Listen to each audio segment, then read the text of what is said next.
A few moments later.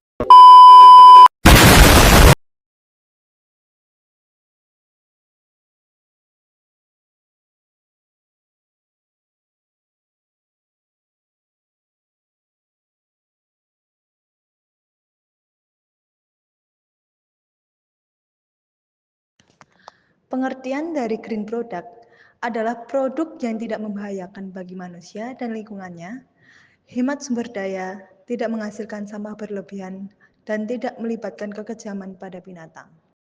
Terkait green product, terdapat gerakan konsumsi hijau di masyarakat barat yang mulai muncul pada tahun 1960-an dan awal 1970-an. Istilah pemasaran hijau dimulai dikenal pada akhir tahun 1980-an dan awal tahun 1990-an. Gerakan konsumsi hijau muncul karena kesadaran akan perlunya melindungi lingkungan dan kesehatan masyarakat. Produk hijau atau green product adalah produk yang dirancang untuk melindungi dan mengurangi dampak lingkungan. Produk hijau dapat berupa makanan dan minuman, hingga barang teknologi seperti komputer dan telepon seluler. Produk hijau menghasilkan lebih sedikit emisi CO2 atau gas rumah kaca utama yang menyebabkan pemasaran global. Produk hijau juga menggunakan lebih sedikit air dan energi untuk memproduksinya. Keunggulan dari green product yaitu dapat mengurangi dampak negatif terhadap lingkungan dan kesehatan manusia. Untuk manfaat dari green product, yang pertama, mengurangi emisi gas rumah kaca atau CO2.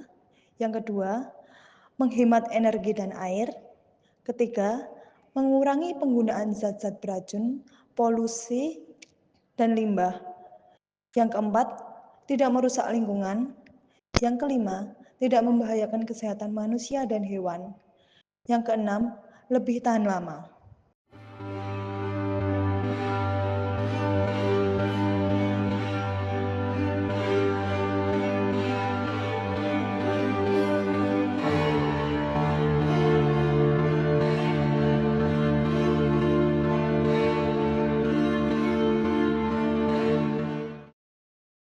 Halo, selamat siang Tante. Selamat siang. Perkenalkan, saya Adiska dari Prodi S1 Manajemen semester 4. Di sini saya mau mencari Tante terkait green product untuk tugas UTS perilaku konsumen ya, Tante. Ya. Sebelumnya bisa perkenalkan diri Tante terlebih dahulu. Oke, saya Ibu Mami. Saya usaha pemesanan snack dalam packing kardus bisa, terus nasi box bisa, nanti sesuai kebutuhan. Oh iya. Untuk pertanyaan pertama, menurut Tante apa yang mendorong Tante untuk menggunakan green product sebagai bahan kemasan? Saya menggunakan green product itu karena satu, ramah lingkungan, yang kedua harganya ekonomis, terus gampang didapat gitu.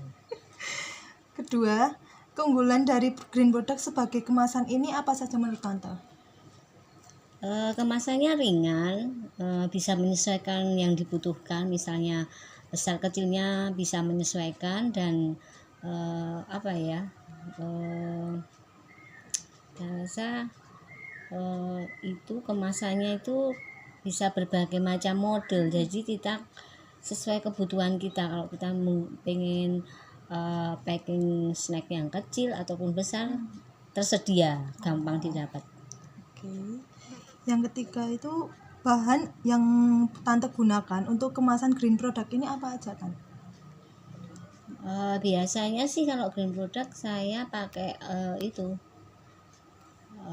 kebanyakan sih saya kasih lapisan lembaran daun pisang, jadi memang benar-benar ramah lingkungan gitu.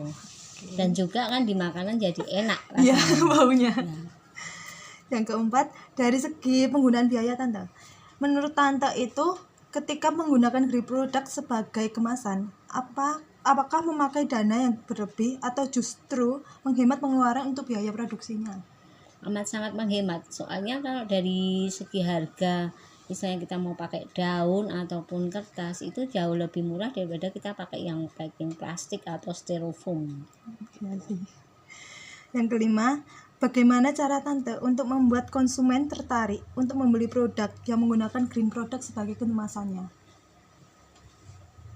Menarik konsumen ya, kalau saya menyesuaikan budget yang mesan. Kalau mereka mempunyai budget yang sedikit, ya kita usahakan barang yang kita sajikan itu tetap enak dinikmati dan budget menyesuaikan mereka, jadi mereka tetap bisa menghadirkan hidangan yang dipesan, juga packingannya, produknya dari yang ramah lingkungan gitu. Yang terakhir nih Tan, dampak positif dan negatif bagi penggunaan green product untuk kemasan ini itu apa aja Tan? Positifnya itu kalau bagi saya itu ramah lingkungan dan sehat ya, maksudnya aman di makanan. Yang negatifnya itu dari itu segi pembuangan di sampah, agak makan tempat kalau green product. Menurut saya gitu. Baik. Kira-kira itu aja Tan untuk wawancara ini. Semoga sukses ya. Ya, terima kasih ya Tante sudah jadi wawancara saya. Terima kasih.